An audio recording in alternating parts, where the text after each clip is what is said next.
네, 안녕하세요. 오늘은 워드 투 벡터에 대해서 설명해 보도록 하겠습니다. 최근에 제가 스탠퍼드 대학에서 강의하는 CS224N 강의를 지금 스터디를 진행 중이어서 관련된 NLP 지식들을 공부하고 한번 올려보도록 하겠습니다. 이번에는 워드 투 벡터를 올리고 다음에는 글로브, 그 다음에는 음, 의미론적 기법에 대해서 아마 강의가 이어질 텐데 한번 공부를 해서 정리를 해보도록 하겠습니다. 먼저 워드 투 벡터라는 개념이 왜 등장했는지를 백그라운드를 알아야 하는데, 월드넷이라는 예전에 프린스턴 대학에서 만든 게 있어요. 그래서 이게 단어들 간의 의미적 관계를 좀 정리해둔 지식 그래프 그런 느낌인데, 여기 보면 데이터베이스라고 되어 있는데, 그러니까 이거는 말 그대로 어떻게 보면 사전 같은 거죠.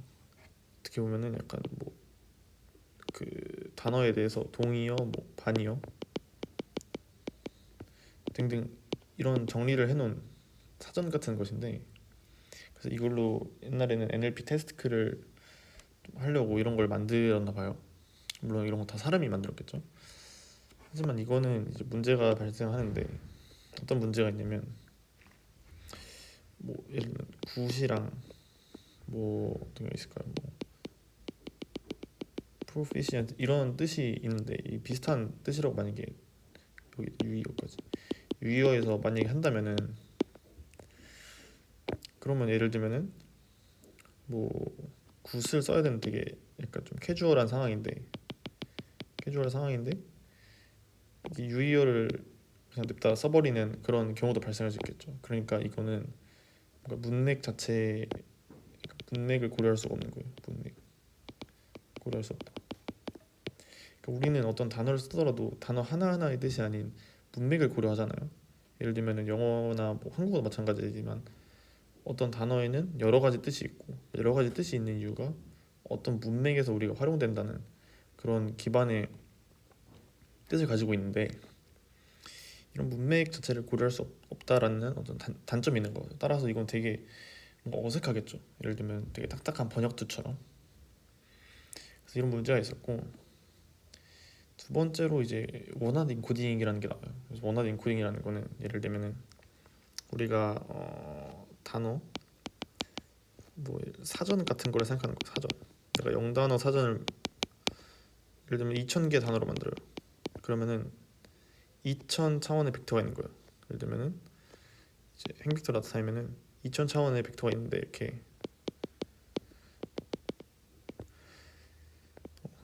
2,000 차원이 있는데, 예를 들면은 내가 첫 번째 인덱스는 뭐 I, 두 번째 인덱스는 is 뭐 이런 걸 나타낸다 치면은, 내가 I라는 벡터는 첫 번째 자기가 해당하는 칸에는 1을 넣고 나머지는 다 0으로 채우는 거예요.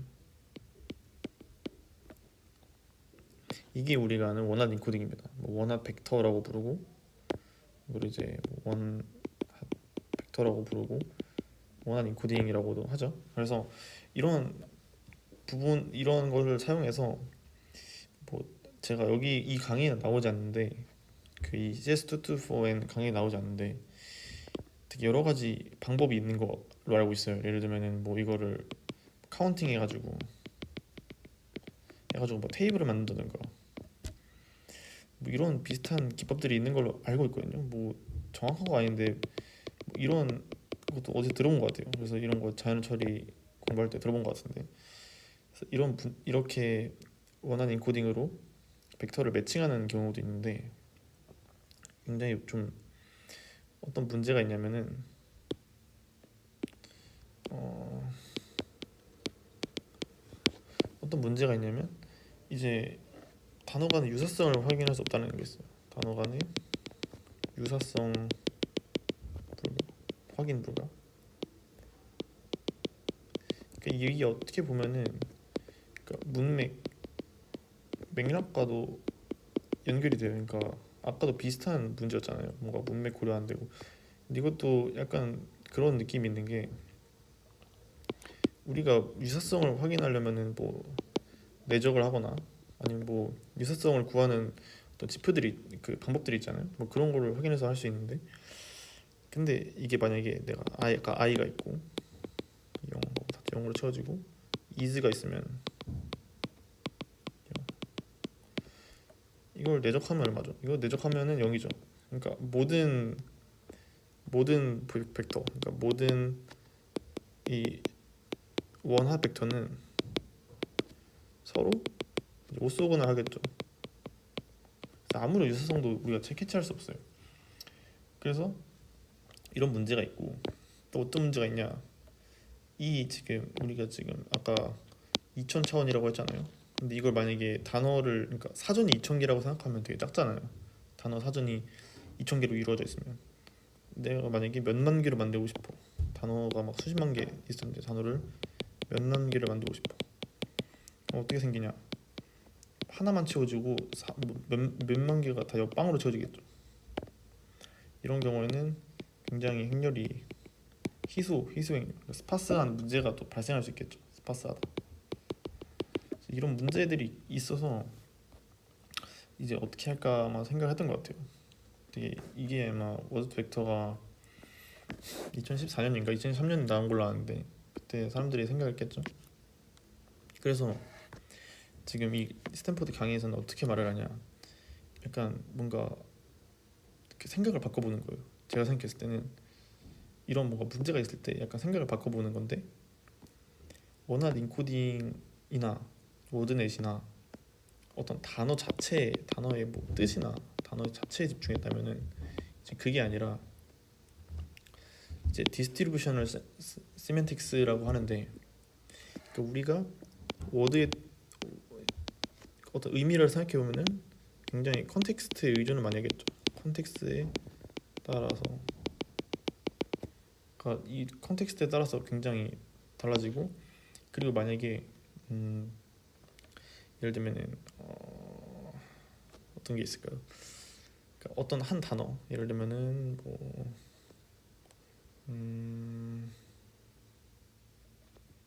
크리미널이라고 어떤 범죄자가 있어요. 그럼 얘랑은 약간 뭐 이런 크리미널 포함한 문장이 있으면은 뭐 폴리스가 많이 나오겠죠. 그러니까 이제는 얼만큼 이 문장에서 같이 등장하는 단어 혹은 이제 이 문장에서 단어들끼리 유사성을 더 보겠다는 얘기죠. 그래서 이게 이제 디스트리뷰셔널 시멘틱스인데 이 정의가 뭐냐면은 단어의 뜻은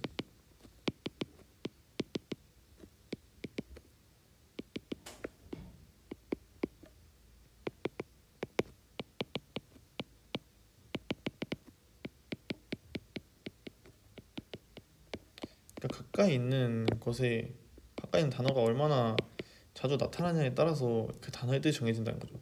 그러니까 어떻게 보면은 주변 단어들이 그 실제 단어의 뜻을 정한다는 거죠. 정한다. 그래서 약간 저는 처음 듣고 되게 추상적인 느낌을 많이 받았는데 그리고 뭔가 단어라고 하면 문장에서 단어라고 하면은 굉장히 어떻게 보면 되게 정적이고 뜻을 나타내는 그냥 어떻게 1대1 매칭이 된다 어떻게 보면 이런 워드넷이나 원하는 인코딩만을 생각했는데 주변과의 어떤 유사성을 최대한 참고하면서 문맥을 고려할 수 있도록 그렇게 만들려고 이제 이런 개념이 생긴 것 같아요. 그래서 워드 벡터 워드 벡터는 이제 아까 말한 대로 뭐 유사성, 문맥에 대한 유사성, 문맥 그러니까 단어 간의 유사성을 이제 어떻게 정의를 하냐, 그러니까 주변 단어들이 실제 단어의 뜻을 정한다는 그런 의미로 이제 워드 벡터가 나온 거죠. 그래서 비슷한 문맥이나 어떤 예를 들면 뭐 we are 뭐 이런 것들은 서로 많이 등장하니까 유사성이 높겠죠. 아니면 뭐가 있을까요? 뭐 킹, 퀸 이런 것도 이제 유사성이 높겠죠. 이런 애들은 나중에 이런 걸 그 사진이 나오는데 그때 한번 다시 설명하고. 워더트 벡터. 네, 제가 중간에 설명을 잘못해서 15 그 워더트 벡터의 두 가지 아키텍처인 15와 스키그램에 대해서 다시 한번 보도록 할게요. 그래서 제가 이 15와 스키그램을 두 개를 헷갈려가지고 지금 잘못했는데 15 같은 경우는 이제 주변 단어들 예를 들면 I am a boy. 제가 이 A라는 걸 A라는 거보다 긴 문장을 해야 되나? Who is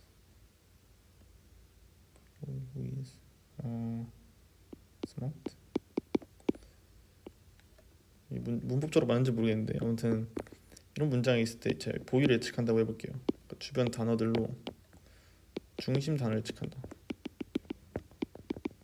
그러니까 주변 단어들이라는 거는 저희는 윈도우 사이즈를 만들 수 있어요. 그래서 윈도우 사이즈를 정해주는데 윈도우 사이즈라는 거는 내가 몇 개의 주변 단어로 중심 단어를 예측하냐라는 거예요. 그래서 주변 단어 몇 개를 보고 중심 단어를 예측할 건지, 그 다음에 오른쪽에서 주변 단어를 몇 개를 보고 중심 단어를 예측할 건지. 이런 경우에서 제가 윈도우 사이즈를 2라고 한다면 만약에 am, 어랑 who, is를 보고 중심 단어를 예측한다 라는 거죠. 이게 15의 어떤 핵심적인 내용이고요. 여기서는 그래서 어떻게 이거를 우리가 인베딩 벡터, 그래서 우리가 지금 워드 벡터라는 거는 우리가 어떤 인베딩 벡터를 만든다는 거거든요. 인베딩 매트릭스. 그래서 뭐 단어마다 원하는 인코딩된 단어마다 우리가 인베딩 벡터를 얻는다는 그런 말이 됩니다. 그래서 어떻게 얻을 거냐? 우리가 여기서 인베딩 벡터 W라는 걸 놔요. 그래서 이 모든 단어들은 원하는 인코딩으로 바뀝니다. 원하는 인코딩으로 초기화 됩니다. 그래서 뭐 이렇게 되겠죠.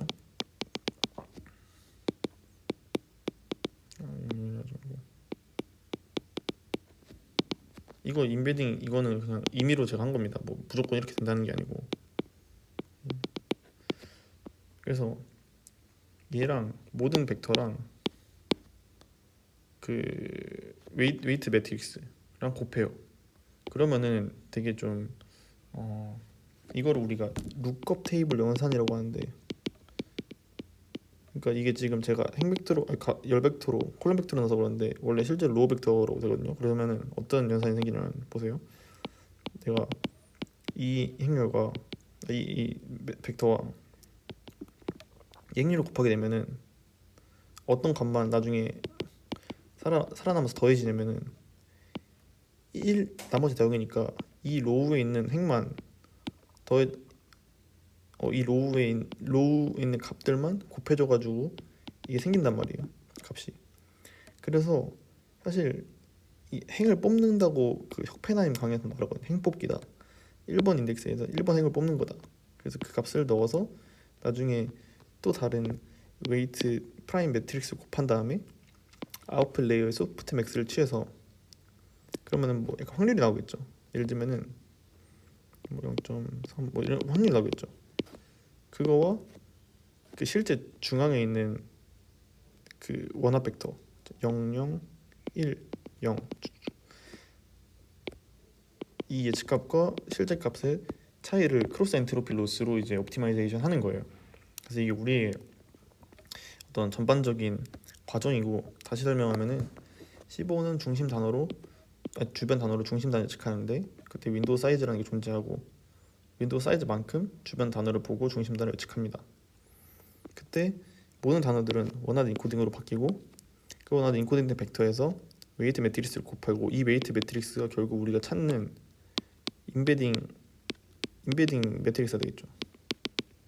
이거 우리가 찾고 싶어하는 거예요. 인베딩 매트릭스. 그래서 인베딩 매트릭스 곱해서 행을 뽑아주고 각각 단어에 해당하는 이 벡터의 또 다른 웨이트 프라임, 이거는 다른 매트릭스예요. 웨이트랑 웨이트 프라임 매트릭스는 얘는 히든에서 아웃으로 가는 아웃풋 레이어로 가는 거고. 그래서 곱하고 소프트 맥스 취해서 확률 값을 만들어준 다음에 실제 레이블, 그러니까 이거는 이제 원화 벡터가 되겠죠. 실제 이 중앙에 있는 단어에 우리 예측하고자 하는 단어에. 그래서 이걸 이제 크로스 엠피트리피 로스로 옵티마이제이션 해주면은 이제 또 웨이트를 우리가 이 인베딩 매트리에 찾을 수 있는 겁니다. 이게 15의 방법이고, 스킵 그램 같은 경우에는 반대예요. 반대라는 게 중심 단어로 주변 단어를 예측합니다. 그래서 여기서 그냥 웨이트를 곱하면은 뭐 하나 이렇게 곱해지겠죠. 웨이트 곱하고 다른 데서 웨이트 프라임, 웨이트 프라임, 웨이트 프라임 똑같은 아웃플레이를 곱해요. 근데 어차피 생각을 해보면은 이 아웃풋과 이제 또 크로스 엠트로피 로스를 할 텐데, 얘는 지금 뭐 레이블이 다 다르잖아요, 그죠? 레이블이 다 다를 텐데 결국 어차피 이거 로스를 썸 해가지고 크로스 엔트로피 더 할 텐데, 그러면은 이제 이 웨이트 매트릭스에 대해서 이제 옵티마이제이션 할 수 있는 거죠. 그래서 어차피 방법은 똑같아요, 사실. 근데 저는 이제 그런 의문이 들었던 게, 아니 지금 다 똑같은 거 곱하면은 다 똑같아지는 거 아니냐 잠깐 생각했는데, 어차피 지금 레이블이 다르니까 나중에 옵티마이제이션 할 때 어차피 다 다르게 가중치가 반영이 되겠죠. 그래서 이게 10g이고, 그래서 옵티마이제이션 하는 걸 좀 자세히 보면 이 강의에서는 로그 라이클루드를 써가지고 하거든요. 근데 어차피 뭐 똑같은 느낌이라서 한번 제가 스킵 그램 기준으로 옵티마이제이션 어떻게 하는지 한번 볼게요. 한번 다 써놓고 한번 설명을 해볼게요. W T 플러스 J 스타. 이게 무슨 말이냐면, 중심 단어가 있을 때 주변 단어가 나올 확률을 최대화시키는 거죠, 라이클루드로. 중심 단어가 있고 주변 단어가 있으면은, 지금 J가 아니라 지금 M은 지금 윈도우 사이즈가 되겠죠. 그러니까 M만큼 윈도우 사이즈로 보는 거예요. 근데 J가 0이 되면은 이제 같아지기 때문에 이런 건데, 중심 단어를 기준으로 주변 단어가 나올 확률을 극대화시킨다. 그래서 이거를 우리가 로그를 취해서 네게티브 로그 라이클리후드로 옵티마이제이션을 한다라는 겁니다. 그리고 이제 거기서 나온 게 그럼 우리가 확률을 어떻게 정의할 거냐라는 거예요. 이 확률을, 그러니까 지금 여기서는 이렇게 정의하는데, 그러니까 센터 월드가 나올 때 아웃사이드, 그러니까 중심 단어 나올 때 아웃사이드 바깥 단어가 나올 확률은, 이건 그 소프트 맥스 함수를 소프트 맥스처럼 나온다는 건데, 이거는 사실 아까 우리가 그 뉴런, 그러니까 그 레이어를 통해서 아까 봤잖아요. 소프트 맥스 함수를 취해가지고 크로스 엔트로피 로스 펑션을 하는 것처럼 똑같은 말이에요, 사실. 그러니까 이게 똑같은 말인데 보이시. 그러니까 이제 이게 센터 월드 벡터가 있고, 아웃사이드 그 웨이트가 있고,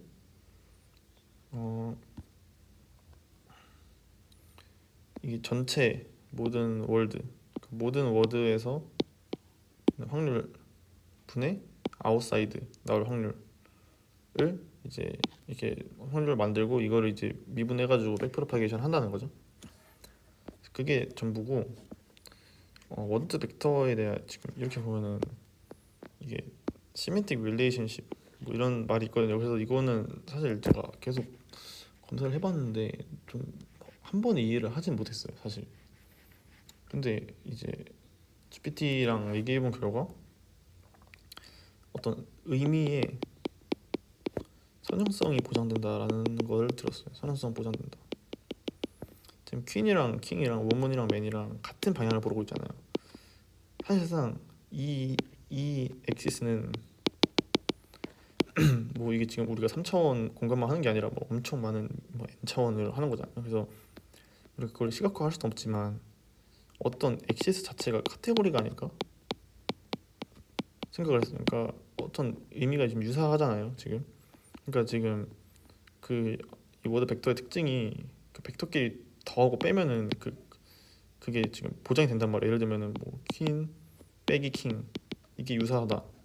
woman 빼기 man이랑 그러니까 이게 의미가 이렇게 보존되는 이유가 워드 벡터 학습을 할 때 이렇게 유사한 것끼리 모이다 보니까 어떤 하나의 카테고리 자체가 그러니까 의미의 지금 카테고리 자체가 하나의 축이 되는 게 아닌가 생각을 했어요. 그래서 예를 들면 뭐 이건 뭐 이런 게 있겠죠. female, female, male 이렇게 되지 않을까라는 생각을 했어요. 근데 이거는 제가 공부를 좀 사실 더 해야 되는 부분이고 이거에 대해서 좀 아는 게 있으신 분은 댓글에 남겨주시면 좋겠습니다. 그래서 오늘은 오브젝트 벡터에 대해서 간단히 알아봤습니다. 다음에는 글로브로 돌아오겠습니다.